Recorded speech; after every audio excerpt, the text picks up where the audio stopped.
잠언 11장부터 속이는 저울은 주께 가증한 것이나 공정한 추는 그의 기쁨이니라. 교만이 오면 수치도 오지만 지혜는 겸손한 자와 더불어 있느니라. 정직한 자들이 온전함은 그들을 인도할 것이나 범죄자들의 패역함은 그들을 멸망시키리라. 속이는 저울, 공정한 추, 역시 무엇과 무엇을 대조하는가? 이게 속이는 저울인가? 저울이라고 할 때 이것은 모든 것을 측량한다. 측량 기준, 기준점을 얘기하는 것이죠. 이 한국말에도 성경이 기준 성경이라는 것이 존재하죠. 한글 킹제임스 성경을 예를 들자면 그것은 기준 성경이 되죠. 그 기준을 근거로 해서 모든 옳고 그른 것이 판단이 되는 것이죠. 신학적인 이슈에 대해서는 세상이나 사회, 문화, 역사에 관한 이슈에 대해서나 모든 것이 기준이 저울이라는 것이요. 그 저울의 추가 공정해야만 하나님께서 그거를 기뻐 받아주신다는 것이요. 그래서 공정한 추, 공정한 추는 바른 성경이라고 말할 수가 있을 것입니다. 바른 성경이 부재하게 되면 사람들이 제각기 자기 나름의 옳고 그른 것을 기준을 제시하게 되고 그것은 사람들에게 무수한 혼돈을 초래하는 것입니다. 그래서 기준 성경의 중요성은 단순히 사람들에게 어떤 좀 더 나은 지식을 제공해 준다는 차원이 아니라는 것입니다. 교리도 정확해야 되고 실행도 정확해야 되고 교훈들조차도 정확한 교훈을 우리가 잠언에서 보는 것 같이 우리가 공정한 추를 통해서 바른 교훈을 받아야 되는 것입니다. 근데 속이는 저울이라고 할 때 이것은 기준이 틀렸기 때문에 틀린 성경은 틀린 교리를 낳게 되어 있다는 것입니다. 그래서 하나님의 진리 말씀을 올바로 나누어 가르쳐야 되는데 올바로 나눌 수 없다면 그 올바로 나눌 수 없고 그 자가 기준 자가 틀려 있다면 그것은 사람들에게 진리를 가르치는 것이 아니라 비진리를 주입시키는 그런 비진리 확산의 도구가 되는 것입니다. 그렇게 되어서는 안 되고 바른 성경이 하나님의 기쁘심으로 그것을 우리가 읽고 또 사람들에게 읽으라고 해야 되는 것이요. 2절 교만이 오면 수치가 오지만 지혜는 겸손한 자가 더불어 있다. 자, 모든 일에 있어서 교만은 패착을 낳게 되어 있는 것이요. 전쟁에 있어서 교만은 그 우세한 숫자를 믿고 교만하다면 그것은 적에게 허를 찔리게 만드는 것이요. 그런 것은 모든 전쟁사에서 숱하게 교훈으로 찾을 수 있는 것이죠. 그리고 왕이 교만하면 백성들도 배우게 되어 있죠. 지도자가 교만하면 백성들도 교만해지는 것이요. 그래서 하나님을 믿는 사람은 그 근본 품성이 자기 앞일에 대해서 장담하지도 않고 교만하지도 않다는 것이요. 지혜는 겸손한 자와 더불어 있느니라. 하나님의 말씀은 사람을 연단시키는 말씀이죠. 겸손하게 만드는 것입니다. 우리가 누구에 대해서 무릎을 꿇어야 겸손한 사람이 되는 것입니까? 하나님과 하나님 말씀에 대해서 우리가 부복할 줄 알 때 그것이 겸손한 사람이 징표라는 것입니다. 3절 정직한 자들이 온전하면 그들을 인도하나 범죄자들이 패역하면 그들을 멸망시킨다. 그렇습니다. 그래서 온전함이라고 할 때 온전함은 사람이 죄를 전혀 짓지 않는다 하는 뜻에서의 그런 뜻이 온전함이 아닙니다. 인생은 이 지상의 생애를 사는 동안에 모든 인생은 불완전하고 죄를 지을 수밖에 없습니다. 그러나 온전함이라고 할 때 아브라함과 같이 온전하다는 그 상태는 무엇을 말하는가? 자기 죄를 하나님 앞에 숨기지 않는 것을 말하는 것입니다. 아담처럼 자신의 죄를 감추려고 할 때 그는 온전함이 없는 것이요.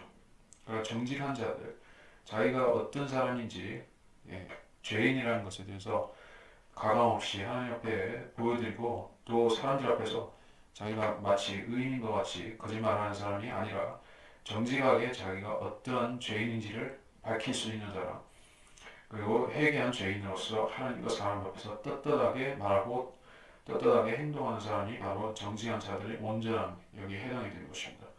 범죄자들이 패역하면 그들을 멸망시키리라. 구약에서의 죄를 짓는다, 악인이다, 범죄자다 했을 때 이것은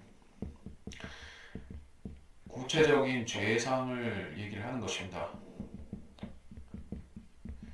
구약적. 예, 그 뜻에서는 특정 죄인, 율법에서의 어떤 율법을 파기하고 율법을 어기는 죄인. 예, 그러니까 죄를 지을 수밖에 없는 그러한 죄인으로 태어났기 때문에 죄를 지을 수밖에 없다라고 말할 때 그것은 우리가 신약에서도 그 죄인은 이거보다는 더 넓은 의미고 구약에서 범죄자라고 할 때는 자기가 죄를 즐기며 죄를 기꺼이 짓는 사람 또 죄를 지으면서 회개하지 않는 사람을 범죄자라고 하죠.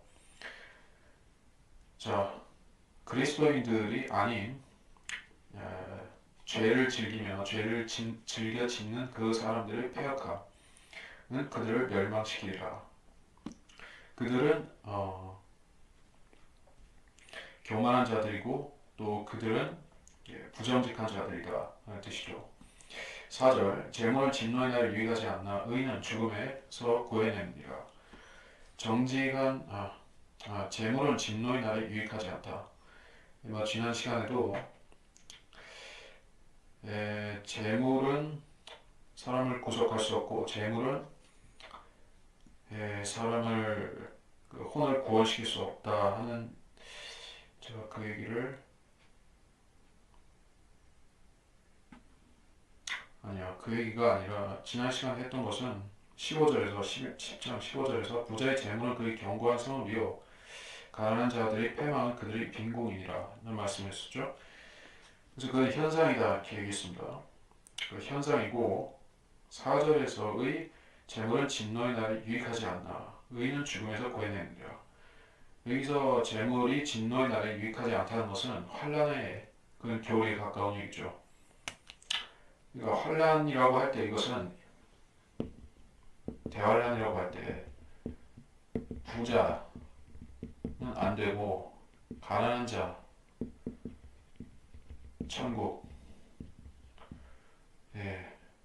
이것은 특수한 교리, 특수한 상황에서 적용되는 특수한 교리라는 얘기요.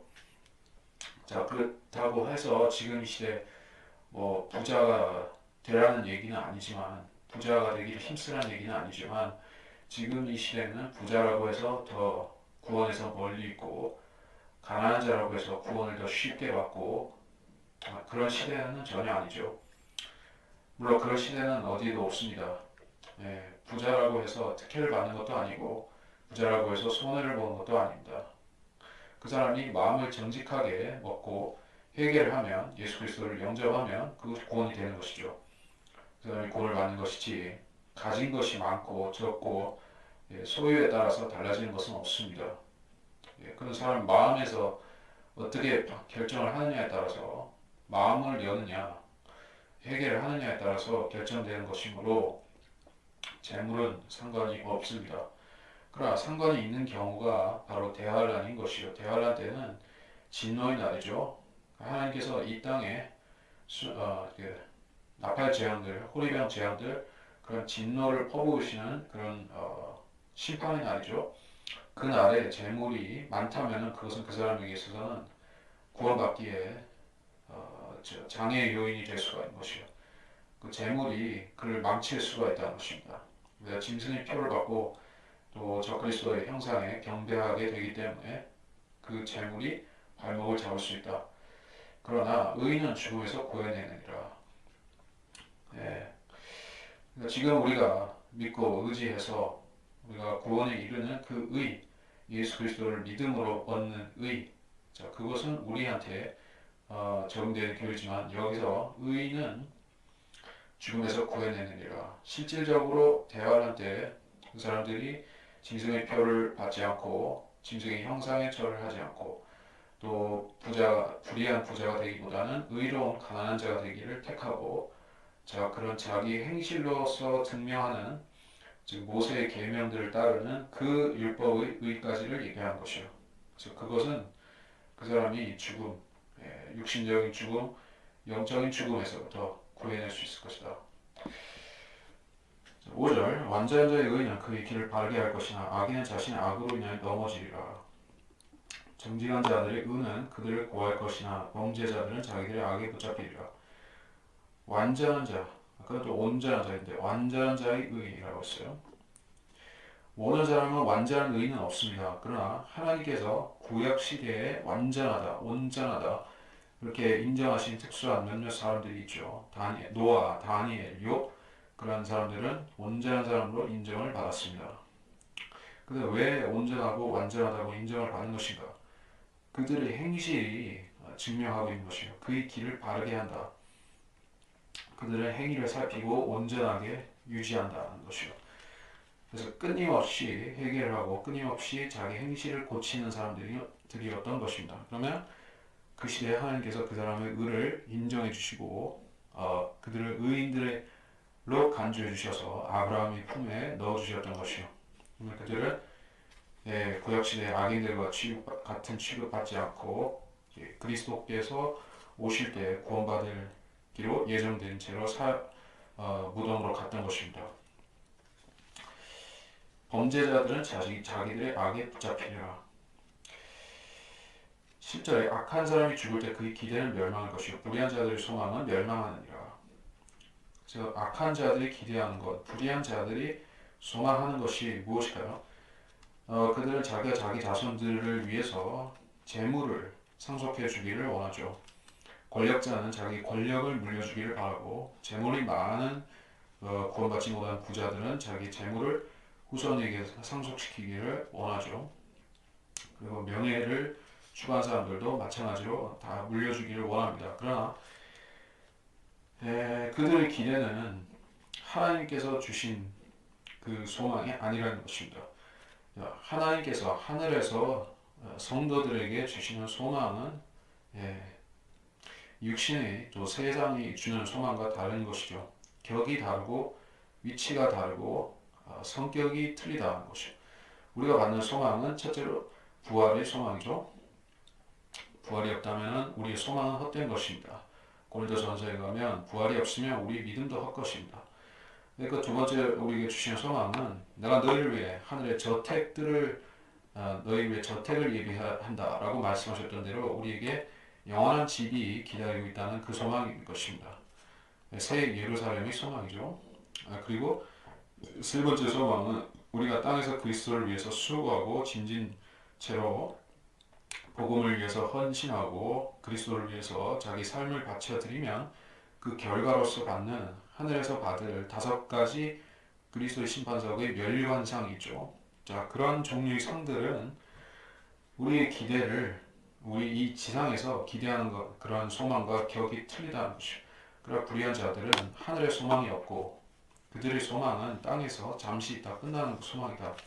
8절에 의로운 자는 고난에서 구원되고 악인이 그를 대신하여 오느니라. 위선자는 자기 입으로 이웃을 망하게 하나 의인은 지식으로 구원을 받으리라. 8절에서 의로운 자가 고난에서 구원된다. 악인이 대신해서 온다.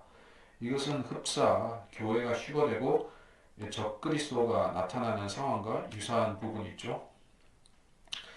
교회가 휴거되기 전까지는 적그리스도가 실질적으로 등장할 수가 없는 것이에요.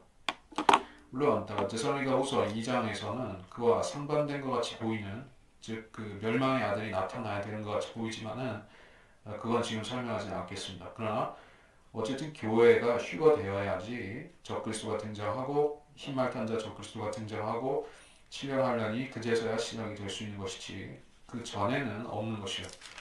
그래서 여기서 의로운 자 예수님의 십자가 보혈을 믿고 구속을 받은 그 칭의로서 의로워진 그 사람 그리스도인 그들은 이 세상을 하나님께서 시험하시고 고난에 넘겨주시는 그 7년 환란의 때로부터 구원이 될 것입니다.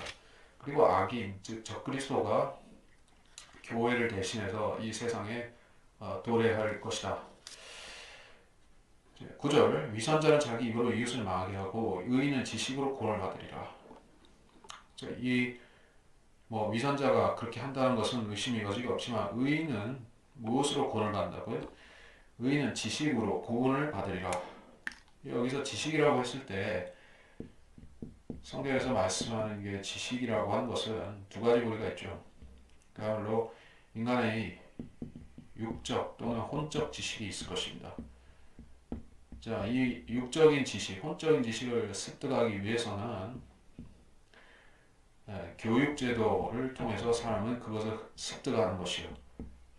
특히 혼적인 지식이라는 것은 기술, 그런 예능 이런 쪽하고 다 관련이 되죠. 자, 근데 이것은 세상에서 말하는 그 지식이고 성경에서는 두 번째의 지식을 또한 얘기하고 있다는 것이에요. 이것은 그야말로 성경의 지식입니다. 근데 이 성경 지식이 교육 시스템에서 사람이 배울 수 있는 그런 지식과 구별되는 특이점이 무엇입니까? 세상 제도로부터 배우는 지식은 사람에게 명철을 줄 수 없습니다. 지혜를 주지를 못합니다. 지식이 지식으로서 끝나버리는 것이요. 그리고 그 사람은 그 지식을 지혜와 결합시킬 수가 없는 사람인 것이요. 없게 되는 것입니다. 세상 지식은 지혜와 결합되지 않습니다.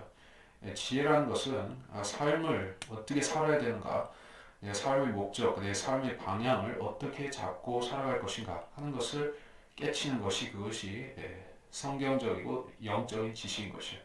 그 지식과 그 지혜를 얻기 위해서는 성경을 배워야 되는 것입니다.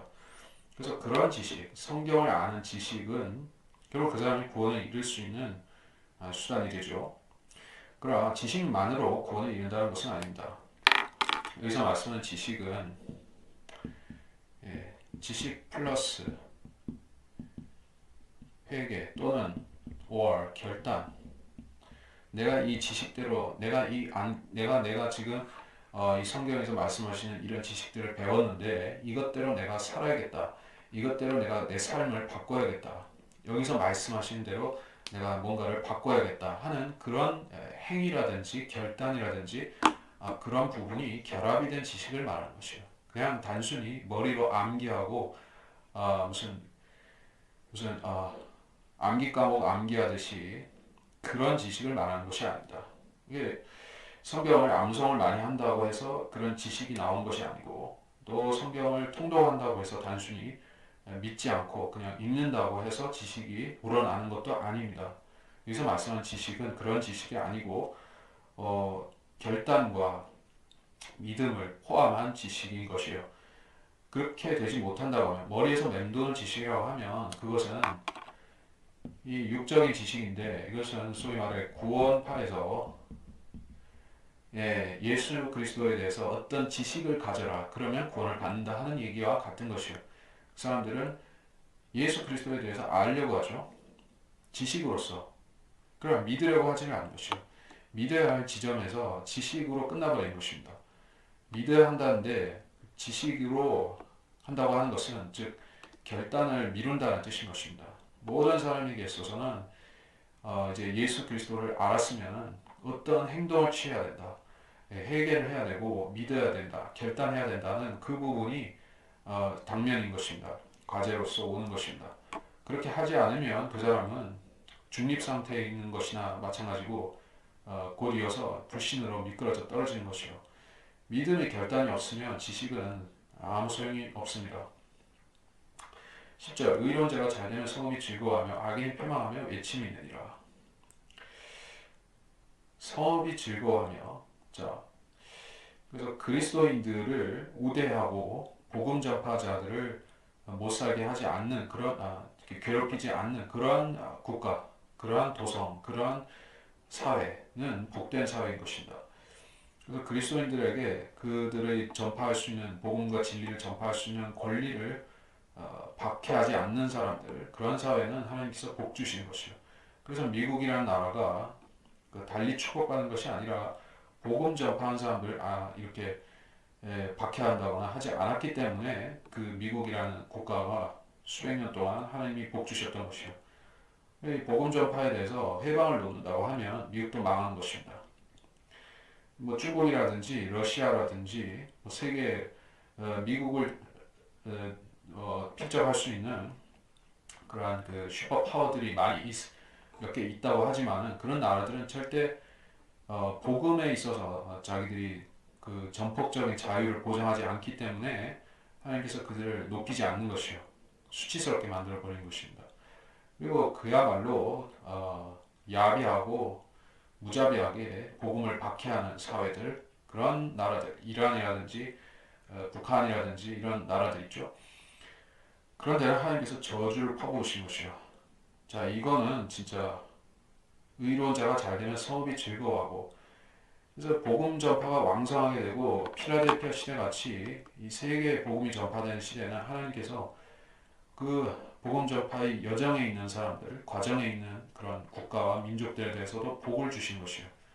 한국 사람들도 그거를 그냥 자기들이 뭐 근면 성실해가지고 또 무슨 어떤 정책을 한 그 경제 개발한 사람들이 잘해가지고 지금 한국이 잘 사는 나라가 됐다라고 그렇게 착각하고 오만하고 절대 그렇게 하면 안 되는 것이, 하나님께서 이제 한국이라는 나라를 복음 전파의 도구로 어느 정도 쓰셨으니까 그것이 가능했던 것이지, 그걸 저버린다고 하면 그 기독교를 박해한다고 하면 적대시한다고 하면 이 나라도 하나님께서 그냥 버려버리신 것이요. 그렇게 되지 않도록 우리가 의로운 자가 잘 되는 것은 시기해서도 안 되고 이를테면 뭐 종교세 같은 것을 만들어서 기독교 박해를 한다든지 그렇게 해서도 안 되고 기독교에 대해서 복음에 대해서 제한을 걸면 안 된다. 악인이 패망하며 외침이 있느니라. 그 외침이라는 것은 사람들이 이제 정의 심판이 이루어졌다고 이제 기뻐서 외치는 뭐 그런 소리라고 볼 수도 있겠죠. 악인이 패망하면 외침이 있느니라. 그래서 천년왕국이 시작되면 온 땅이 즐거워하고 모든 백성들이 남은 자들이 즐거이 외치는 것이요. 왜냐하면 이 세상을 망하게 했던 악인이 심판받아서 불못에 떨어지기 때문에 그렇게 되죠. 그런 예언적인 의미도 포함이 되는 것입니다. 12절 지혜가 없는 자는 자기 이웃을 멸시하나 명철한 사람은 잠잠하느니라. 험담하는 자는 비밀을 누설하나 신실한 영을 가진 자는 말을 숨기느니라. 지혜가 없는 자 자기 이웃을 멸시하나. 우리의 이웃이 지금 이웃이 믿는 사람이든지 믿지 않는 사람이든지 우리가 어, 사람들에게 진리를 말해야 되고 거짓을 말하면 안 되죠. 우리가 진리를 말하는데도 어떤 이웃이 우리 말을 거부한다고 하면 그 사람한테는 화가 있겠지만은 우리가 그 사람은 불쌍히 여겨야 되겠죠. 우리가 어떤 사람을 멸시할 자격이 있다면은 그것은 이제 구원받지 못했고 비진리를 증거하고 이단 교리를 퍼뜨리는 그런 자들에 대해서는 우리가 하나님의 심판과 진노에 맡겨드릴 수 있죠. 그러나 예수님께서 엄밀히 말해서 믿지 않는 죄인들에 대해서 주님을 박해하고 멸시했던 그런 사두개인, 바리새인, 서기관들, 그런 악인들에 대해서 주님 자신이 그들을 멸시하지는 않으셨습니다. 그들에 대해서 경고와 또 혹독한 비판의 말씀을 하셨죠. 독사의 자식들아, 이것은 거의 무자비한 비판인 것인데, 그렇다고 그게 멸시의 의미는 아니었습니다. 왜냐하면 그것은 그들이 정확한 그 악인들의 영적 상태였기 때문에 주님께서 정확하게 말씀하신 것이지 그들을 없는 말로 비꼬으신 것은 아닙니다. 그래서 우리가 이 지상에서 그리스도인으로서 어떤 언행을 조심할 부분이, 어떤 사람에 대해서 잘못한 걸 지적하는 것은 좋습니다. 풍자적으로 말할 수 있어요. 냉소적으로 주님께서 하셨던 정도로 이렇게 어느 정도 냉소적으로 비판할 수도 있습니다. 그러나 우리가 그야말로 어떤 사람이 인격을 멸시하는 식으로 조롱하는 식으로 그렇게 얘기를 해서는 안 되겠다는 것이에요. 그건 마귀적인 언행이죠. 그런 것을 하면 안 되고, 신실한 영을 가진 자는 명철한 사람은 잠잠하느니라. 우리가 기억해야 될 것은 하나님께서는 타락한 천사들에 대해서도 그들의 심판을 그리스도인에게 나중에 맡기시겠지만 지금 우리가 마귀를 직접적으로 어떻게 하라고 하지는 않으셨습니다. 근데 어떤 은사주의자들이라든지 그 거짓 영을 가진 사람들은 사탄을 결박하고 어쩌고 그렇게 하는 식으로 과장된 어법을 쓰죠. 과장된 행동을 하죠. 우리가 그런 것에 대해서는 비판을 합니다. 그리고 명철한 사람은 자기한테 맡겨진 말을 이 세상에서 진리를 전파하고 진리를 전파하는 데 있어서 방해하는 마귀의 일꾼들에 대해서는 비판을 하고 그 이상의 일에 대해서는 우리가 왈가왈부할 필요는 없죠. 잠잠하느니라. 특히 뭐 세상 여러 가지 뭐 정치적 또는 뭐 경제적 그런 또 여러 문제에 대해서는 우리가 주제 넘게 이야기를 할 필요는 없겠죠.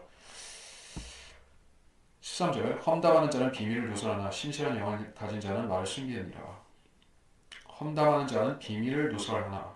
여기서 말하는 이 비밀이라는 것은 프라이버시, 존중받아야 되는 그런 부분. 모든 사람이 그 기본적으로 이를테면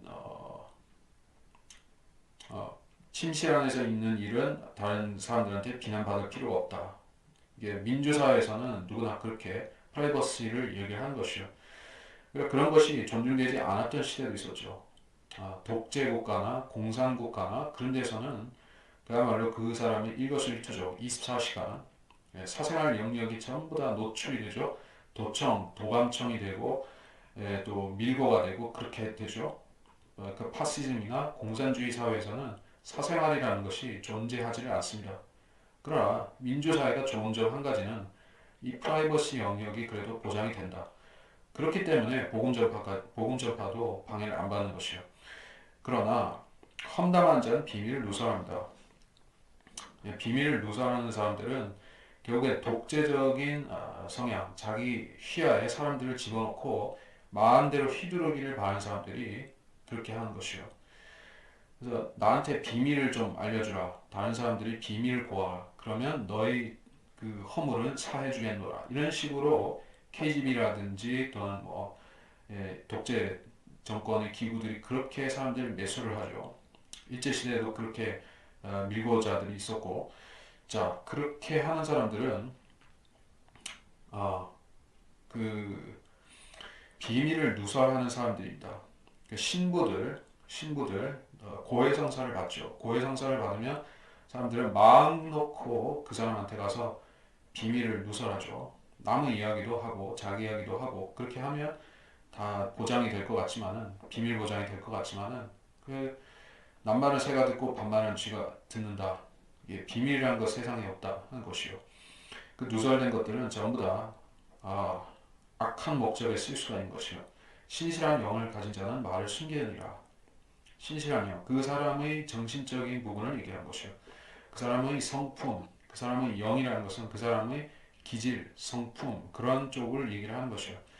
이 기질적으로 남 이야기 하기 싫어하는 사람도 있고 남 이야기 하는 거를 너무 좋아하는 사람도 있죠. 그 일반적인 기준으로 얘기하자면 여자들이 남말하는 거는 더 심한 경향도 있죠. 그러나 남자들이라고 해서 남 이야기 안 하는 건 아니죠. 자, 여기서 말하는 그 말을 숨기느니라 하는 것은 할 수 있는 부분인데도 충분히 지적하고 바로잡아야 되는 이야기인데도 그 사람의 죄를 묵인해 버린다 그런 뜻이 아니라 아, 그렇죠. 자기와 그 사람하고 이중 기준을 가지고 이중 잣대를 가지고 자기 눈에 들보를 못 보고 남 눈에 티끌을 본다 하는 식으로 막 말을 하는 것을 삼가한다는 얘기예요. 우리가 실질적으로 우리가 어떤 교회나 어떤 잘못된 목사나 어떤 잘못된 교계 지도자나 그러한 사람들에 대해서 우리가 판단하고 발언해야 되는 경우들이 있지만 한 가지 우리가 주의해야 될 부분은 우리는 어떤가? 우리는 하나님 앞에서 동일한 죄를 안 짓고 있는가 하는 것을 한 번씩은 점검하면서 얘기를 해야 된다는 것이요. 만약에 우리가 동일한 죄를 짓고 있다면 우리는 조심해야 된다는 것입니다. 14절 의논이 없으면 백성이 망하나 의논자가 많으면 안전하니라. 타국인을 위해 보증을 서는 자는 피해를 당할 것이나 보증 서기를 싫어하는 자는 안전하니라. 자애로운 여인은 존귀를 지니며 강한 남자들은 부를 지니느니라. 자, 이것은 그 의논이 없으면 백성이 망한다. 의논이라는 것은 의논이라는 것은 말하자면 이렇게도 얘기할 수 있죠. 민주적 의견, 수렴, 청취. 자, 뭐 민주주의가 팔방미인 자 좋은 것만은 아닙니다. 그 어떤 기술적인, 과학적인 문제에 있어서 민주주의 가지고 결정할 수 없죠. 예, 그 이를테면 코페르니쿠스 같은 경우에 지구는 그래도 돈다 얘기를 했지만은 그 시대에 그 캐토릭의 종교 지도자들은 천동설을 주장하고 그것만 믿으라고 했었습니다. 그래서 그 사람이나 그 성직자 종교 지도자들이나 그에 설득된 그런 평신도들 그 사람들은 다 믿었죠. 이제 소수의 사람들 코페르니쿠스 같은 소수의 사람들만 지동설을 믿었다는 것이죠. 그렇다고 해서 다수결로 결정하자. 우리 다수가 믿으니까 이 천동설이 맞다. 이렇게 얘기할 수 있는 것은 아니다는 얘기요. 과학적인 것은 안 됩니다. 그러나 일반 사회 문제에 있어서는 또는 경제적인 사회적인 문제에 있어서는 이 의논이라는 것이 참 중요하다는 얘기요. 교회 안에서도 그렇고 사회에서도 의논은 중요합니다. 그래서 이 민주사회라는 것의 특징 하나가 의논 없이 그 누구의 독단과 독재적인 결정에서 사안들을 처리하지 않는 것이요. 그래서 의논하라고 국회의원들 뽑아주고 국민들이 의견들을 잘 의논해서 수렴하라고 그런 의원들에게 의정 활동을 맡기는 것이요. 만일 그 사람들이 자기들끼리 그냥 당파를 짓고 의논하지도 않고 우리 당의 보스가 하라고 했으니까 한다. 그런 식으로 결정이 된다고 하면 그거는 의견을 수렴하는 것도 아니고 제 멋대로 하는 것이죠. 그런 거는 민주주의의 취지가 상실된 것입니다. 자, 그래서 의논이 없으면 백성이 망합니다. 민주사회에서도 마찬가지예요. 뭐 왕정 국가에서도 또는 뭐 귀족 국가에서도 다 마찬가지예요. 귀족 국가에서는 귀족들끼리 의논을 해야 되고 그래서 현명 의견을 뽑아야 되고 왕정 국가에서도 신하들에게 의논을 시켜야 되는 거예요. 그래서 의논 잘하고 의논하는 것을 박해하지 않는 그런 군주가 참 현명한 군주죠. 세종대왕 같은 군주, 의논하는 것을 싫어하지 않고 마음껏 하라고 하는 군주, 좋은 왕이죠. 근데 자기가 그냥 다 해버리고 그냥 아랫사람들은 그냥 따까리만 시키는 그런 사람은 자기 능력이 일단 탁월하면은 큰 문제는 없지만은 만일 그 사람이 조금이라도 판단이 어긋나기 시작하면 그 사회가 망할 수가 있죠. 그래서 안 되는 것이요. 김일성 같은 사람들 자기 능력과 자기 판단만 믿죠. 그러니까는 그 사람 하나가 잘못 생각하니까 막이 들려버리니까는 그 나라 전체가 나락으로 떨어져 버리고 완전 파탄이 나버리죠. 그렇게 되기 않기 위해서는 어찌했든 어떤 사회에서든 어떤 체제에서도 의논하는 것이 중요하다. 의논자가 많으면 안전하니라. 안전하니라. 왜 돌다리도 두드려 하면서 건너는 것이 안전하다 그런 뜻이죠. 11절 자애로운 여인은 전기를 지니며 강한 남자들은 불을 지닌다. 예, 이거는 그 자애로운 여인이라고 했을 때 자애로운 여인은 어떤 뜻이 있을까요? 그리스도인이고 현숙한 그리스도인의 부인이다 할 때 거기서 나오는 품위가 있다는 것이에요. 옛날 귀족들은 뭐 이렇게 머리채를 이렇게 올리고 특별한 옷을 입고 분칠을 하고 뭐 귀족이라는 그런 표시를 하고 다니면서 그 존귀를 강조했지만은 그런 존귀는 그 그리스도인들이 자연적으로 내뿜는 그런 그리스도의 향기라고도 말할 수 있는 그런 존귀와는 격이 틀린 것이죠. 세상 사람들이 보여주는 존귀라고 하는 것은 신분, 의복, 어떤 그 재력에서 나오는 그런 존귀인 것이요. 그리스도인들은 옷이 비록 허름하다 할지라도 외모가 출중하지 못하다 할지라도 평범이나 평범 이하라 할지라도 다소 뭐 못생겼다 할지라도 머리가 벗겨졌다 할지라도 키가 작다 할지라도 또 그리고 배운 것이 좀 적다 할지라도 그 사람이 성경을 신실하게 믿는 사람이면 하나님 말씀을 속되게 믿지 않고 정직하게 믿는 사람이면 그 사람은 존귀 있는 사람인 것이요. 여자가 그렇다는 얘기요. 남자도 마찬가지로 강한 남자들은 부를 지니라. 그래서 이제 여기서 말하는 강한 남자라고 하는 것은 강함이라고 하는 것은 육체가 튼튼하면 몸이 튼튼하면 그 사람이 일시적으로 어렵게 됐다 할지라도 모든 어려움을 극복하고 또 다시 떨쳐 일어설 수가 있죠. 내 몸이 망가지면 어떤 다른 미래 계획을 세울 수가 없죠. 그리고 여기서 강한 자라고 했을 때는 리더십 같은 부분을 얘기하는 것일 수도 있죠. 리더십이 있는 사람은 비록 그 볼품이 없다 할지라도 강한 사람인 것이요. 그러니까 나폴레옹 같은 사람 한번 생각해 보면 되는 것이요. 키도 작고 뭐 그렇게 생긴 게 별로 신통치도 않고 그 시골 촌놈이죠. 또 게다가 코르시카 뭐 그러한 사람이 떻게 황제가 되고 물론 거기에는 마귀적이고 그런 부분도 있긴 하지만 어쨌든 그렇게 될 수 있는 것은 그 사람이 리더십이 있었다는 것이요.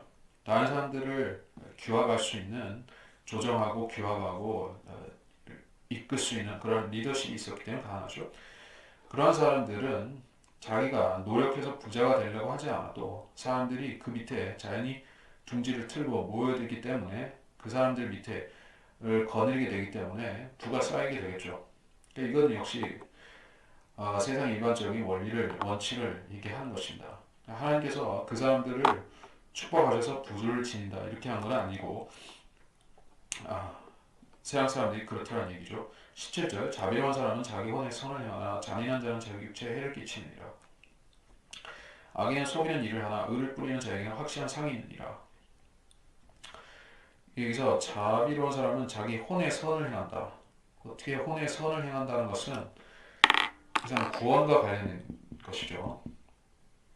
혼은 구약에서는 육체와 하나이지만은 이런 경우에 있어서는 일부의 경우에 있어서는 구원 문제를 얘기할 때도 있어요. 예, 구원에 관해서 이야기할 때 혼을 구원에 관련해서 언급할 때는 그 혼은 육체가 아닙니다. 여기서는 마찬가지예요. 자기 혼의 선을 행한다. 자비로운 사람이 자기 혼의 선을 행한다는 것이 육체하고 상관이 있겠습니까? 일부 상관이 있을 수 있죠. 그 구약시대니까 혼의 선을 행할 때 육체에도 선을 행한다고 볼 수도 있겠지만 어쨌든 자비로운 사람은 율법을 지키고 율법에서 가난한 자, 불쌍한 자, 어려운 사람을 도와주고 멸시하지 말고 나그네와 이방인들을 박해하지 말고 잘해주고 이런 부분들 고아와 과부들을 돌봐주고 그런 것들을 하는 사람을 자비로운 사람이라고 하는 것이요. 물론 구약적이긴 하지만 이거는 지금이라고 해서 달라진 거 없어요. 자비로운 사람들이 하는 것은 자기만을 먹이고 입히는 것이 아니라 자기보다 못한 사람들에게 도움이 되는 일을 하는 사람들인 것이요. 그리스도인들이라면 자기보다 열악한 한계에 있는 사람들, 특히 그리스도인 형제들이나 자매들이나 그러한 주변에 대해서 덕을 끼치고 유익을 주는 사람들, 도울 수 있는 사람들, 그러한 사람들이 자기 혼의 선을 행하는 것이라는 얘기요. 우리가 그 구원의 원천이 되는 것이 아니라 우리 하늘에서 받을 칭찬과 상에 관해서 그것들이 우리 그 상을 받을 근거가 되는 것이라는 얘기입니다. 잔인한 자는 자기 육체에 해를 끼치느니라. 잔인한 사람들이라고 할 때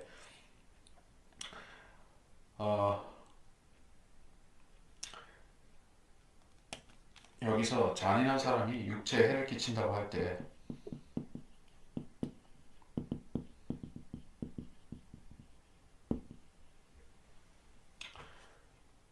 성품이 극단적인 사람들이 행동도 극단적이고 또 지나치게 자신을 엄격하게 다루는 사람들도 문제를 일으키죠.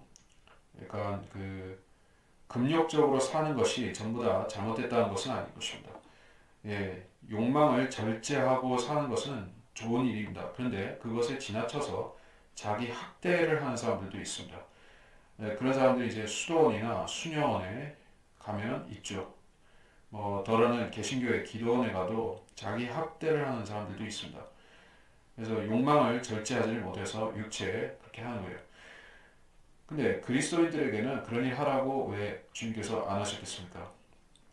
몸은 그리스도를 모시는 성전이라고 했지 그 몸을 학대하거나 뭐 오리겐 그 사막에서 고행하면서 사막 성자들이나 그런 또 오리게네스나 이런 사람들처럼 학대하라고 하는 것이 아닙니다. 왜냐하면 우리 몸은 주님께서 부활의 날까지 우리가 이 안에서 살면서 그리스도를 섬기면서 주의를 해야 되고, 또 이 몸 자체도 주님께서 하나님의 형상대로 지으신 바 된 육체이기 때문에 우리가 함부로 다룰 것이 아니죠. 그러나 육체에 해를 끼치는 사람들, 즉 자해나 어떤 그 금욕의 일환으로서 자해를 한다거나, 또 무슨 그 힌두교의 성장 힌두교의 수련자들처럼 이게 온몸에다가 쇠꼬챙이를 이렇게 관통시켜서 이렇게 가부좌 틀고 그렇게 하는 인도의 고행자들 있죠. 그런 구루들, 그러한 사람들은 육체를 학대한 사람들이에요.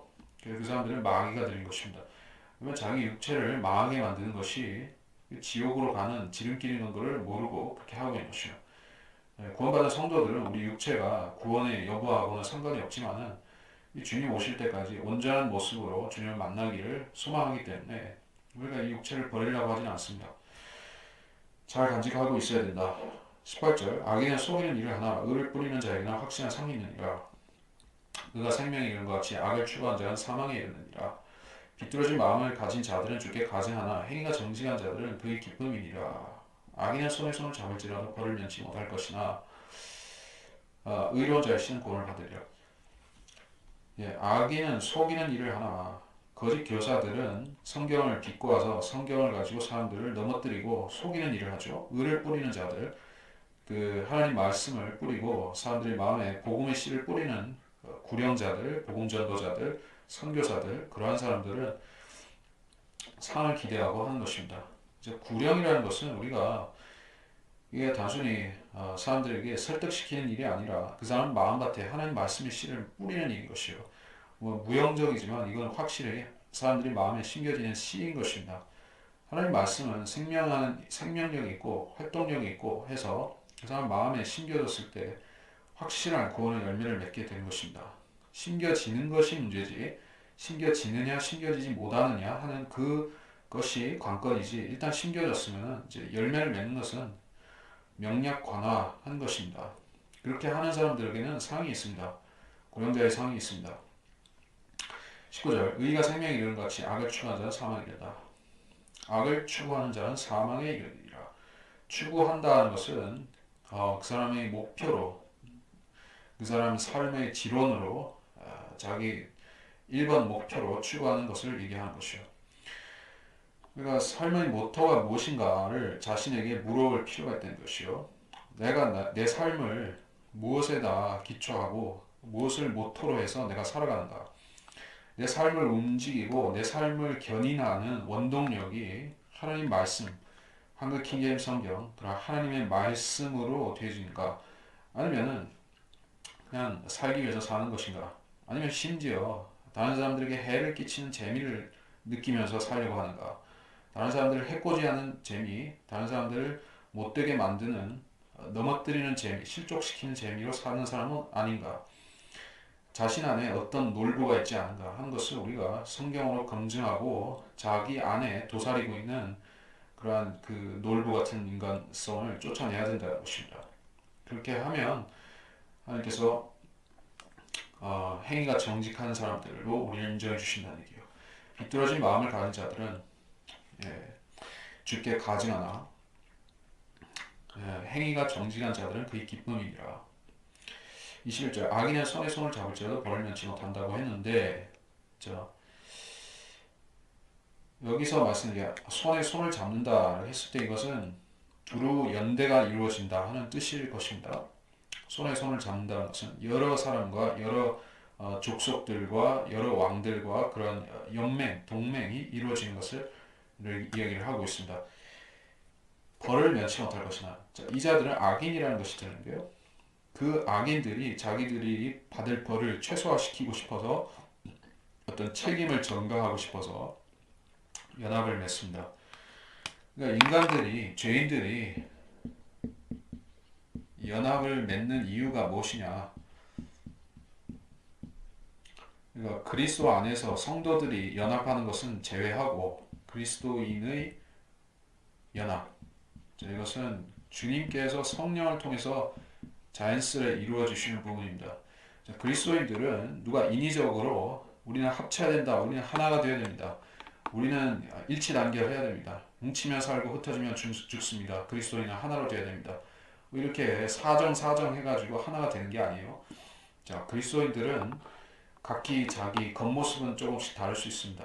감리교인, 감리교인, 장로교인, 뭐 침례교인 이런 식으로 좀 다를 수도 있어요. 하지만은 만일 그 사람이 진짜로 구원받은 크리스천이라고 하면, 자, 멸망받을 죄인에 대해서 복음을 전해야 된다고 하는 것에 대해서 누가 태클 걸 수 있습니까? 이거 그럴 수 없다는 것이에요. 하나의 목표가 있는 것입니다. 우리가 이 지상에서 그리스도인으로 하나님께서 삼아주시고 우리를 하나님께서 사역으로 부르신다는 것은 한 가지 목표인 거예요. 잃어버린 세상에 대해서 진리와 복음을 증거하는 사명을 주신 것입니다. 그 안에서 하나님께서 필요한 대로 연합해서 쓰시는 것이고, 거기서 하나님께서 조합해서 아름다운 결과를 만들어 주시죠. 그는 자연스러운 연합의 결과입니다. 그것은 세상이 우리가 합쳐서 더 큰 적에게 싸우자, 이런 적과 싸워야 된다, 이러한 정략적인 연합하고 성격이 다르죠. 그러니까 세상 사람들이 세상 종교와 세상 정치와 민족들의 연합이라든지 이런 것들은 전부 다 정략적이고 계략적인 그런 연합이지 순수함이 없습니다. 제가 국제연합을 예를 들어보자면, 지금 국제연합이 만들어져서 하고 있는 일들은 전부 다 하나님의 말씀에 대항하는 일들만 하고 있죠. 그들이 모색하는 일들은 전부 다 부정한 것들입니다. 성경을 폐기하고 페미니즘이라든지 무신론, 종교 다원주의 같은 것들을 확산시키려고 사람들을 미혹하는 것이요. 그게 선한 일입니까? 나쁜 일입니까? 악하고 추잡하고 더러운 일을 하는 것이죠. 그런 일을 하기 위해서 연합을 내세우는 것입니다. 한 사람이 그걸 내세워서 하게 되면 힘도 부족하고 또 사람들이 다른 데 눈을 돌릴 수 있다는 것이요. 그러니까 온 세상이 다 이걸 추구하기 때문에 당신도 이거를 따라야 된다, 이렇게 얘기하면 사람들은 무리근성이 있기 때문에 여러 집단들이 뭐 그걸 한다고 하면 나도 해야 될 것 같고, 특히 한국 사람들 같은 경우에는 유행에 민감한 사람들이지 않습니까? 그렇죠. 한국 사람들만치 그 주변의 눈치를 보고 다른 사람들하고 이게 어긋나게 하면은 뭔가 좀 하자가 있는 것 같고, 유행도 따라해야 되고, 남들이 긴팔 입으면 긴팔 입어야 되고 반팔 입으면 반팔 입어야 되고, 이런 사람들은 특히 한국 사람들이거든요. 그러한 유행 민감한 한국 사람들은 이제 종교적인 트렌드도 유행으로 따라가려는 그런 것이 강한 것이요. 그래서 이제 이 종교 연합에 있어서도 사람들은 친구가 강남 가면 따라가듯이 그렇게 가려고 하지만 그거는 큰 잘못을, 또 큰 실수를 하는 것이다, 이게요. 그래서 그 연합은 하나님께서 심판하시고 그 연합은 하나님께서 정죄하시는 연합입니다. 그래서 그것에 가담한 사람은 심판을 받고 벌을 면치 못한다는 것입니다. 여기서 그 얘기를 하고 있고, 그래서 국제연합에 대한 하나님의 경고의 말씀이다. 이사야서 8장 9절로 12절에 같은 내용이 나오죠. 이사야서 8장 9절, 이사야서 8장 10절을 보겠습니다. 함께 의논하라. 그래도 아무 것을 이루지 못하리라. 말을 하라. 그래도 서지 못하리니 이는 하나님이 우리와 함께 계심이라. 그래서 의논하는 것은 좋은 일이다. 아까 얘기했었지만은 의논이 없으면 백성이 망합니다. 근데 이게 모든 백성들을 모아서 하나가 되자, 이 의견은 잘못된 의견이죠. 그거는 의논할 거리가 아니라 의논하면 안 되는 것입니다. 우리가 다시 모여서 옛날에 니무롯이 세우라고 했던 그것과 같은 바벨탑을 또 세우자, 세계 종교와 세계 정치를 하나로 결탁하자, 이런 식의 의논을 한다면 그거는 하나님께서 정죄하신 겁니다. 그리고 22절, 아름다운 여인에게 분별이 없는 것은 마치 돼지 코의 금고리 같으니라. 의로운 자의 소망은 선한 것뿐이나 악인의 기대는 진노니라. 재물을 흩을지라도 늘어나나 지나치게 아끼면 공피하게 되느니라. 그래서 아름다운 여인에게 분별이 없다. 그래서 이 분별이라고 하는 것은 이렇게 여기서 분별이라고 하는 것은 지식이 많고 적고 뭐 학위를 뭐 그런 부분을 얘기하는 것이 아닙니다. 뭐 학벌, 학위, 지식, 뭐 전문성 그런 걸 얘기하는 것이 아니라 여기서 말하는 분별이라고 하는 것은 기본적으로 선과 악을 분별할 수 있는 그 분별을 말하는 것이요. 예, 사람이 그 선악을 분별을 할 줄 모르면 그 사람은 사람들에게 엉뚱한 일을 그 어떤 그런 사람이 종교 지도자가 되면 사람들을 크게 망치는 것입니다. 그래서 분별은 어떤 경우에 있어서도 잃어버려서는 안 되는 것입니다. 예. 사람이 선과 악을 알게 하는 나무의 열매를 먹은 이유로 하나님께서는 그 사람에게 선악을 알게 할 수 있는 기능을 계속 작동하게 하셨죠. 그것이 사람 안에 있는 양심이라는 거예요. 양심. 양심에 화인 맞으면 사람은 어떻게 되죠? 흐물흐물해지죠. 죄를 지어도 좋고 마냥 좋고 죄를 지으면 더더욱이 즐겁고 그렇게 되죠. 마음속에 죄를 지으면 이것은 잘못된 것이야 라고 알람을 울리고 사이렌을 울리는 그런 양심이라는 견제가 있어야 되는 것이에요. 양심이라는 브레이크가 걸려서 사람이 나락으로 떨어지지 않고 이렇게 그 중심을 잡고 살아갈 수가 있는데 그러다가 결국에 복음을 믿을 때도 양심이 그 찔림을 줘가지고 믿으라고 하는 것인데 이 양심이 망가져버리면 즉 화인을 맞아버리면 그 사람이 이제 브레이크 고장난 자동차나 그렇게 그런 식으로 질주하게 되는 것입니다. 어디로 가서 어떻게 처박일지 모르는 삶을 살게 되는 것입니다. 그 남자도 여자도 마찬가지인데 특히 아름다운 여인에게 분별이 없다. 아름다운 여인에게 분별이 없다. 우리가 복음을 전하는데 그렇죠. 복음을 전해본 사람은 느끼는 것입니다. 외모가 좋은 사람들, 출중한 사람들, 아름다운 남자와 여자들, 특히 외모를 한껏 치장하고 뭐 짧은 치마 입고 뭐 그렇게 분칠 많이 하고 이렇게 한껏 멋내고 다니는 젊은 여자들은 전도지를 정체로 거들떠 보려고 하지 않는 경우가 많죠. 특히 그런 여성이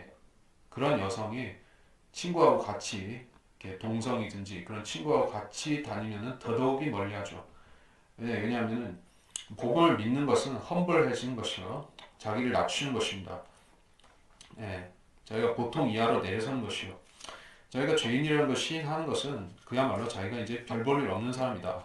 별로 존중받을 가치가 없는 그러한 죄인이다라는 것을 마음에서부터 시인하는 것을 그게 회개의 자세 아니겠습니까? 근데 외모를 그렇게 치장하고 있으면 그 자세를 낮추겠습니까? 낮추지 않는 것이요. 회개할 자세가 되지 않는 것입니다. 그게 분별이 없다는 것입니다. 복음에 대해서 하찮게 여기는 사람들은 자기 외모를 따지는 것인데 자기 외모를 존중받으려고 하는 사람들인데 그건 분별력이 없습니다. 돼지 코에 금고리 같으니라. 자, 금고리라는 것은 이게 금과 같은 하나님 말씀이고 금과 같이 이 사람에게 가치가 있는 은혜의 복음인데 그것을 이제 돼지 코에 걸려고 해서는 안 되겠다. 성경에서 돼지는 구원받지 못한 여인의 표상입니다. 개는 구원받지 못한 남자, 돼지는 구원받지 못한 여자.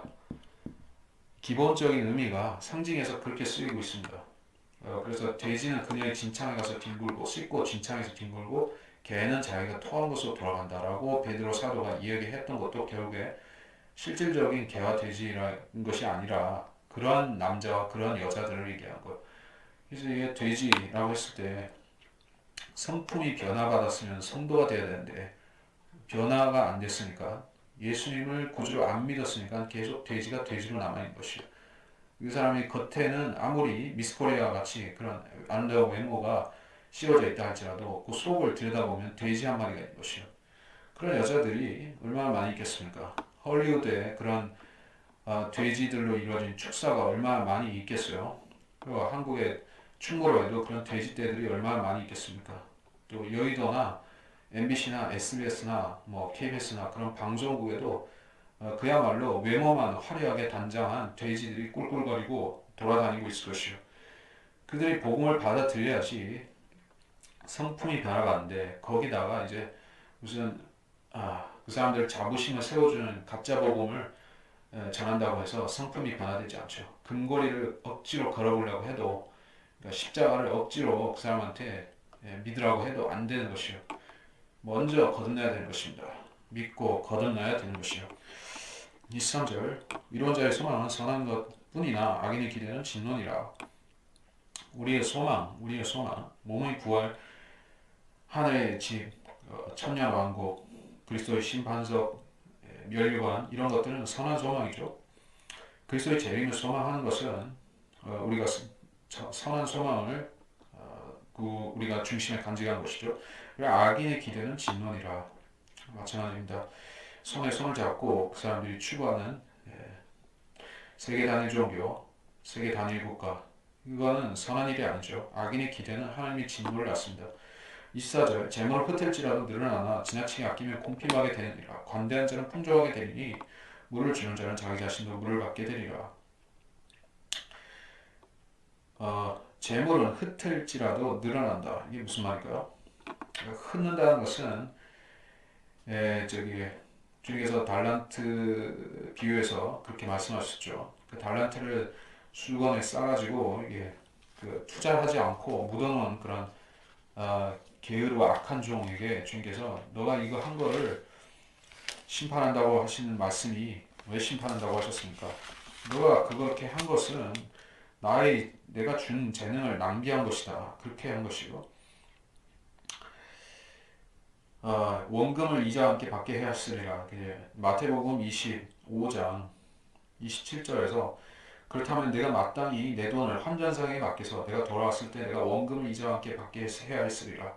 주님께서는 투자를 차라리 네가 못할 것 같으면 누구한테 하라고 맡겨도 될 것을 안 했다는 것이요. 그래서 이게 그 현대 자본주의의 발전은 결국에 투자에서 나온 것이죠.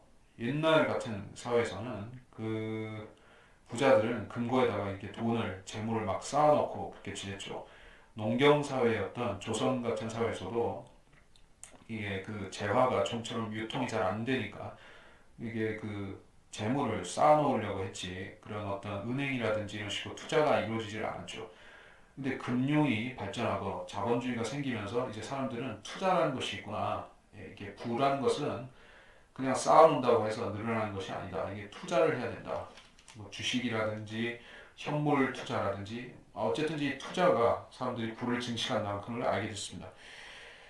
그래서 이거는 세상에서는 그런 식으로 됐지만은 제가 여기서 그걸 선하고 좋다라고 이렇게 추키는 것이 아니라 그것은 금융이라는 것은 마귀적인 부분도 있기 때문에 또 큰 바벨론도 장사와 무역을 통해서 부를 증진하기 때문에 그게 꼭 좋다는 것이 아니라 그런 세상의 원리가 그렇고 재물을 흩을지라도 늘어나나 그렇죠. 분산해서 투자하고 회수하고 그것이 반복되면 이게 금고에다가 차근차근 쌓아놓는 것보다는 못할 것 같이 보이지만은 이게 개미같이 모으는 것보다 더 많이 벌릴 수 있다는 얘기요.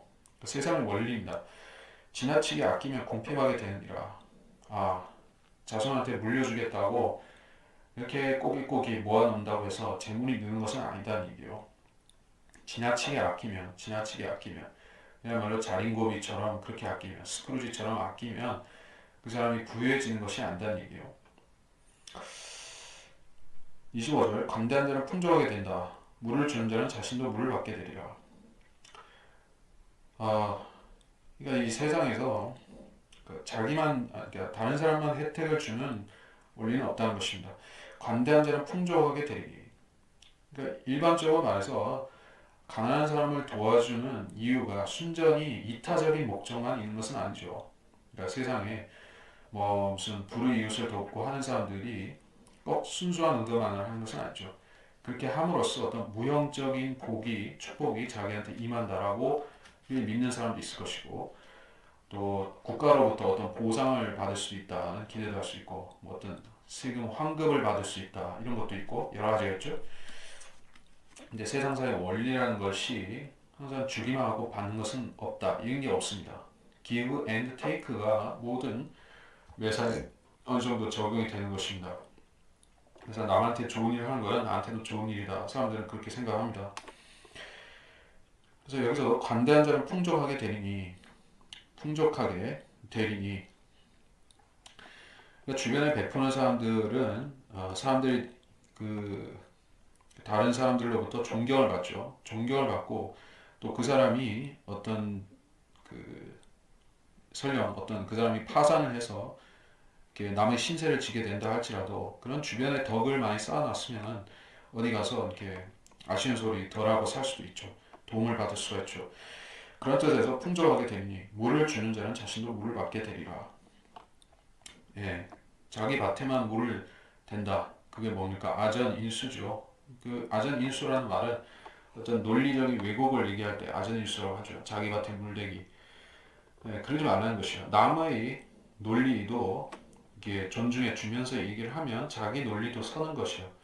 한국 사람들 특히 그렇죠. 예, 그 어떤 논쟁, 정치적인 논쟁하고 뭐 토론하고 그런 TV에서라든지 뭐 이렇게 하는 걸 보면은 사람들이 일방통행이에요. 일방통행. 나는 옳고 너는 틀렸어. 나는 정확하고 너는 이제 완전히 에라야. 너는 완전히 비진리고 나는 진리다. 거의 그런 논리가 틀에 박혀 있습니다. 사람들 사고 구조가 이렇게 경직이 되어 있어요. 경직이. 예. 그러니까 나도 보완할 점이 있으면은 너한테서 당신한테서 나도 배울 것이 있으면 배우겠다.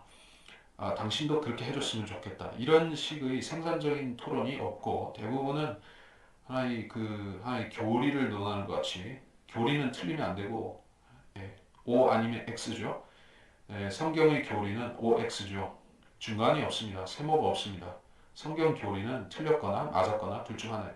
그러나 세상사라는 것은 성경 교리와 같을 수는 없습니다. 많은 변수들이 있기 때문에 그렇기 때문에 자기는 물을 받게 되리라. 남을 짓밟는 것으로 해서 자기 논리를 세울 수는 없습니다. 그렇게 하려고 하면 사람들이 받아들이지도 않아요. 26절 곡식을 움키는 자는 백성들이 저주할 것이나 곡식을 파는 자의 머리 위에는 복이 있으리라. 열심히 선을 찾는 자는 은총을 받나 악을 찾는 자는 악이 그에게 오리라. 예, 곡식을 움키는 자, 곡식을 파는 자, 이 머리. 자, 이거는 무엇을 연상하게 합니까? 기근이죠. 기근. 기근이 왔을 때 그 곡식을 그러니까 양곡을 독점하고 식량을 독점하면 어떻게 되죠? 사람들이 그 사람을 저주하겠죠. 그러나 기근 때가 됐을 때 그 이집트 총리 요셉처럼 그렇게 백성들에게 그 식량 창고를 개방하면 사람들이 칭송하겠죠. 평상시에는 모릅니다. 근데 재난이 오고 기근이 오고 그렇게 되면 사람들은 그런 덕을 베푸는 사람을 크게 존경하게 되는 것입니다. 즉 그리스도도 마찬가지인 것이요. 이 땅에 신령한란이 오고 그리스도가 재림하시면 그때 이 땅이 낙원으로 바뀌게 되겠죠. 그리고 곡식을 움키는 자는 적그리스도인데 적그리스도는 이제 사람들을 지배하기 위해서 그들의 재산들을 하나로 모으고 또 짐승의 표를 주겠죠. 그럼으로써 백성들이 그를 저주하게 만들 것이에요. 그러나 곡식을 파는 자, 나눠주는 자, 그 사람들에게 뺏어가지 않고 오히려 사람들에게 자유롭게 분배하는 사람, 그 그리스도는 예수 그리스도는 사람들이 그 축복을 받게 되는 것이요. 27절 열심히 선을 찾는 자는 은총을 받나 악을 찾는 자는 악이 그에게 오리라. 열심히 선을 찾는 자, 악을 찾는 자 이렇게 구별하고 있습니다. 열심히 하라는 것은 우리가 말씀을 읽을 때 열심히 진리를 탐구하고 열심히 진리를 찾아내라는 뜻일 수 있죠. 그것은 우리가 은총을 받는 조명도 은총인 것입니다. 하나님께서 어떤 말씀을 터득하도록 이해하도록 지식을 주시고 명철을 주시는 부분도 엄연히 은총인 것이요. 그러니까 하늘의 은총인 것입니다. 그런데 그것을 받는 사람이 있고 또는 받지 못하는 사람이 있습니다. 열심히 찾아야 되는 거예요. 악한 의도에서 찾는 것이 아니라 이 말씀을 깨우쳐서 나도 현명하게 되고 이 모르는 사람들도 알려주고 이렇게 하기 위해서 찾는 자가 열심히 선을 찾는 자에게 근데 악을 찾는 자는 악이 그에게 오리라. 말씀을 읽어도 무슨 틀린 것을 찾으려고 읽는 사람들 자유주의자들이 하듯이 또는 이제 반기독교적인 생각을 가진 사람들이 성경에서 자기가 뭔가 틀린 거 찾아보겠다고 그렇게 찾는 사람도 있을 거예요. 그 찾을 수 있지만은 찾으면 그거는 자기 죄가 돼서 망한다는 것입니다. 성경이 잘못한 것이 아니라 사람들이 그 기준이 틀려서 악이 그에게 오는 것입니다. 28절 자기 재물을 신뢰한 자는 넘어질 것이나 의로운 자는 가지처럼 번성하리라. 여기서 이제 말하는 이 가지라는 것은 그리스도를 말하는 것이죠. 가지. 주님께서는 이렇게 약하고 연한 가지처럼 그런 가지와 같은 사람이셨고, 그리고 주님께서는 성경 다른 부분에서도 가지로 언급이 되시죠. 한번 찾아보겠습니다.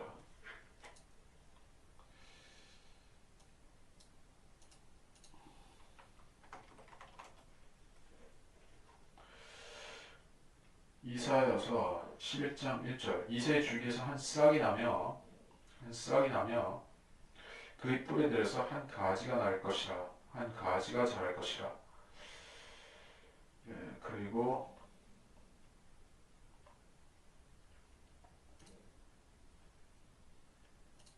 아니야 되게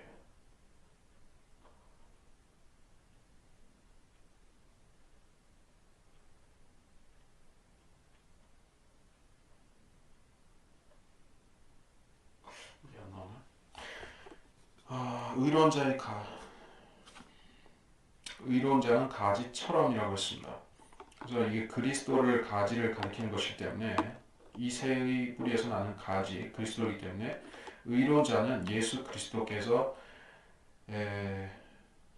천년 왕국에서 그와 그분의 왕국이 번성하는 것 같이 번성하게 될 것이다. 근데 자기 재물을 신뢰하는 자는 넘어질 것이다. 이렇게 얘기했습니다. 재물을 신뢰한다는 것은 사랑한다는 것하고 한끗 차이가 있겠죠. 그러니까 돈을 사랑하는 것이 모든 악의 뿌리다라고 성경이 경고하고 있습니다. 신뢰하기 때문에 사랑도 하는 것이죠. 그러니까 신뢰한다는 것은 그 사람이 기도하기를 멈췄다, 기도하지 않는다 하는 것입니다. 재물을 신뢰하는 사람은 이 세상에서 환난이나 핍박이나 그 그리스도를 거부하라는 유혹이 왔을 때 대환란 때를 말하는 것이요. 그때 그 믿음을 저버리고 적그리스도를 따르는 사람이 될 것입니다. 그래서 그런 사람은 스스로 실족하는 것입니다. 그러나 의로운 자는 가지처럼 번성하리라. 재물이 없다 할지라도 주님께서 돌려주신다. 예, 또 주님의 재림과 관련된 것입니다. 19절 자기 집에 다툼을 일으킨 자는 바람을 유혹으로 받을 것이며 어리석은 자는 마음이 지혜로운 자의 종이 되리라. 자기 집에 다툼을 일으키는 자, 이게 있지 자기 가정을 화목하게 못하고 분란을 일으키는 사람인데 그러한 사람은 성도로서 회개해야 되는 사람이죠. 그리고 목회자의 자격, 장로의 조건으로서 그 불합격이죠. 그 집을 잘 다스릴 줄 알아야 된다고 했습니다. 이 집을 잘 다스린다는 것은 자기 스스로도 분란의 주동자가 되지 말아야 되고 다른 사람 분란을 일으킬지라도 화목하게 만들고 가라앉힐 줄 알아야 된다는 것입니다. 특히 그 리더십이라고 하는 부분은 많은 사람들이 분란에 불을 붙이지 않고 가라앉히는 사람이 리더십이 있는 사람인 것입니다. 어떤 조직이든지 간에 지도자가 이제 판단을 잘해서 사람들의 분란을 조정해야 되는 거예요. 그 분란을 지도자가 오히려 부추긴다든지 그거를 어떤 정략적으로 이용해서 자기 세력을 모은다든지 이런 식으로 하면 그거는 이제 오래 갈 수가 없는 그 조직은 그 교회는 오래 갈 수가 없는 것입니다. 그래서 바람을 유혹으로 받을 것이며 결국에는 풍지박산이 나고 말 것이다 얘기요. 어리석은 자는 마음이 지혜로운 자의 종이 되리라. 그래서 마음이 지혜롭기 위해서는 우리가 성경을 연구해야 되겠죠. 30절 의로운 자의 열매는 생명의 나무니 혼들을 이겨온 자는 현명하니라. 의로운 자의 열매는 생명의 나무니 그러니까 의로운 자의 행실은 무엇을 낳는다? 생명의 나무다. 사람들에게 생명을 공급하는 영적인 생명이든지 육적인 것이든지 생명을 주는 열매를 낳는다는 것입니다. 그래서 혼들을 이겨오는 자는 현명하니라. 그래서 혼들을 이겨온 자는 곧 의로운 자이고 또 혼들을 이겨온 자는 생명의 나무를 낳는다는 것입니다. 그래서 어떻게 혼들을 이겨올 수 있는가? 혼들을 이겨온다는 말은 개혁성경을 그 배경에서 성경을 알았던 사람들은 잘 모르는 말일 것입니다. soul winning이라든지 winning soul이라든지 그런 말에 대해서 이게 무슨 말인가? soul을 이겨온다는 게 winning한다는 게 대체 무슨 말이냐 이렇게 생각할 수 있겠는데 이게 왜 그런 말이 나오냐면 사람이 중심이죠. 구원받아야 될 주체가 혼이죠. 혼의 구원의 주체다. 구원받을 주체다. 구원받을 주체다. 근데 이 혼이 사탄이 가지고 있다. 하나님이 갖고 있는 게 아니라 사탄이 그걸 묶어놓은 것이요. 사탄이 단단히 묶어놓고 있는 것입니다.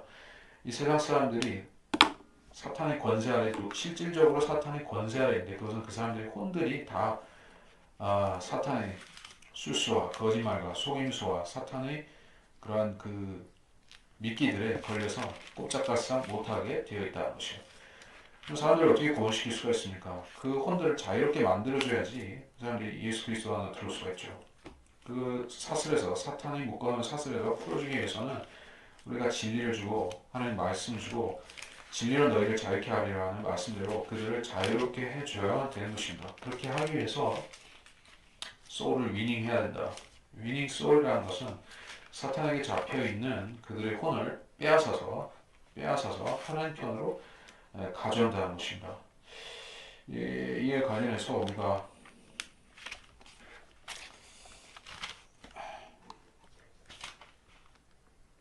이와 관련해서 우리가 찾아보겠습니다.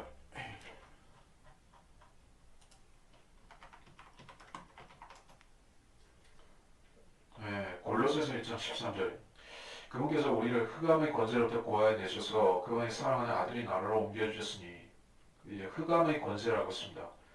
흑암의 권세는 사탄이 사람들을 억누르고 있는 억압하고 있는 그 영적인 권세를 말하는 것이에요.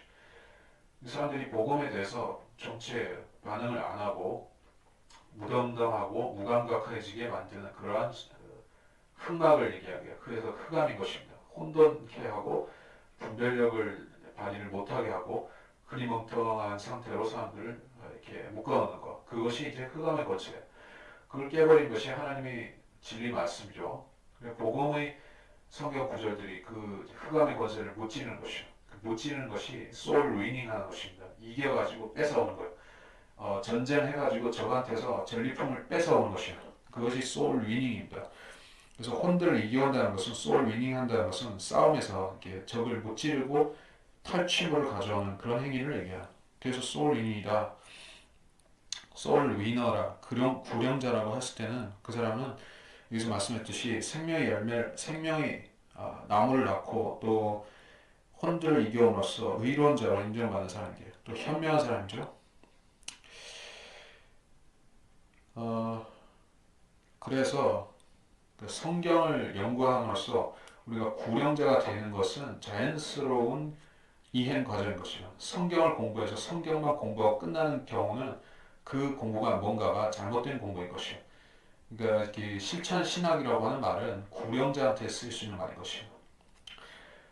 윌리엄 부스 같은 사람, 그런 윌리엄 부스 장군 같은 사람, 그 사람이 신학을 위해서 신학을 한 사람이 아니라 구령을 위해서 구령을 위해서 일생을 헌신했죠. 그래서 구령으로 시작하지 않았다 할지라도 결국에 모든 성경대로 믿는 신학의 귀결점은 피터 라크만 박사도 똑같았지만은 결국엔 구령이더라는 얘기예요. 그것보다 더 위대하고 더 고상하고 더 현명한 일이 없더라는 것입니다. 물론 성경을 연구하는 것은 고상하고 좋은 일입니다.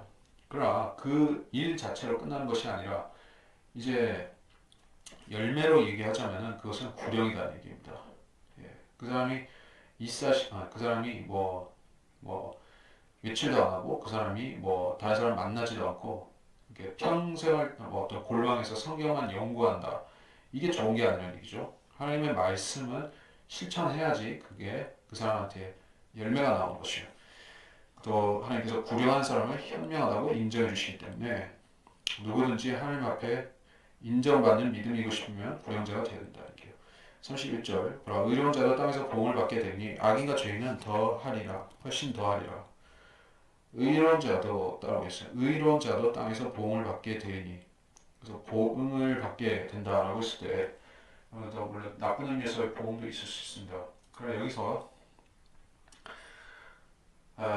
의인이 땅에서 심판을 받는다. 그런 뜻으로 적용한다면 조금 조금 어색할 수 있죠. 의로운 자도 땅에서 보응을 받게 되니 무슨가요? 그리스도인들은 이렇게 적용할 수 있을 것입니다. 우리 이 땅에서 하나님이 정면으로 어떤 우리 죄에 대해서 심판을 받지는 않습니다. 심판은 아니라 할지라도 징계를 받죠. 그리스도인은 징계를 받습니다. 세상 사람 죄인들은 심판을 받습니다. 이 세상에서도 받고 이 세상에서 미처 안 받은 것은 저 세상 지옥에 가서 받고 그리스도인들은 이 땅에서 하나님의 결정적인 심판을 안 받지만 징계를 받고 또 나머지 징계들은 이제 그리스도의 심판석에서 그리스도의 심판석에서 나머지를 다 치릅니다. 물론 그것도 심판이면서 징계이지만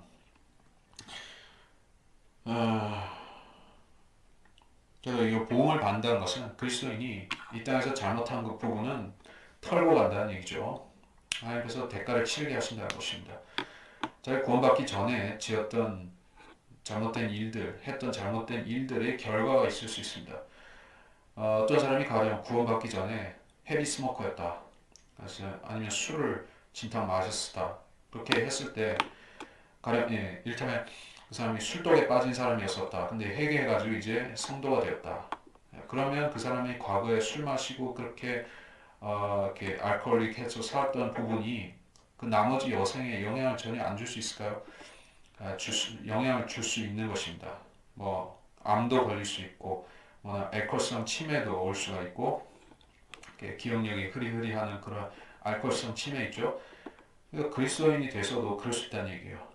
왜? 그거는 육신에서 지은 죄이기 때문에 육신에서 나머지 죄의 대가를 받고 갈 수밖에 없다는 얘기입니다. 그것까지 하나님께서 다 이게 면제해 주시지는 않을 수 있다는 얘기예요. 물론 필요하면 낫게 해주실 수도 있죠. 하지만 대부분의 사람들은 이 땅에서 자기가 뿌린 씨들을 거두고 올라가는 것이에요.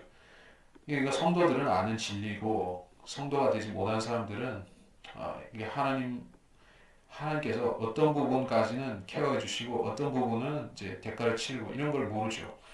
그래서 성도가 고난을 받으면 저 사람 구원 못 받았구나. 저 사람은 하나님과 상관없구나. 그렇게 생각할지 모르지만은 아니라는 얘기예요.